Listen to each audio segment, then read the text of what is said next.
Thank you for the opportunity to speak tonight. I'm here to offer my support to the residents of the Hiatt Street mobile home community.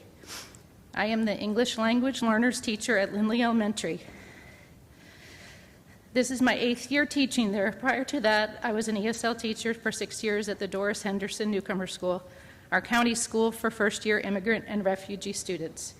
In my everyday life and in my classroom, I try to model kindness, empathy, and compassion toward others. Even though the idea of speaking here tonight made me nervous and emotional, I was compelled to speak up because of the personal relationships I have with the children who are directly being impacted by the impending eviction of the Hiatt Street residents. Of the 47 ESL students I teach at Lindley, 7 of them live in the Hiatt Street homes. This is Valeria, she's 5 years old, Raphael, 7, David, 6. There's also Elisa, 5, Flor, 7, Evelette, 7, and Donna, 10.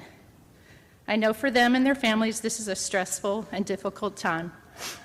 We've all faced struggles and hardships during this pandemic, but the additional crisis these families are facing, being forced out of the close-knit community they have relied on during both good and bad times, saddens me and breaks my heart for my students.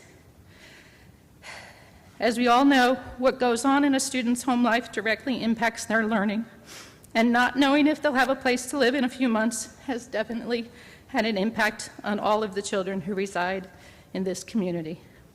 I love and care for my students, and I want them to be able to stay at Lindley with the teachers and fellow students they know and care about. I want the Hiatt Street mobile home community to stay as a viable option of affordable housing for their families.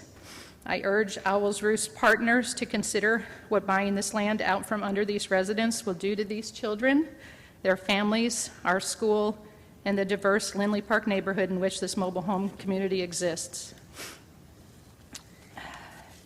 I implore you, the City Council, to revisit our city's goal of providing affordable housing for all of our residents. Use your influence to effect change in this case and issue a public statement in support of the Hiatt Street residents. Finally, I ask that you be prepared to support the Hiatt Street residents in applying for funds earmarked for affordable housing should the developer reconsider his plan to develop this land and force these families to move. I appreciate your time and your thoughtful, compassionate consideration of this matter. Thank you. Thank you. The next speaker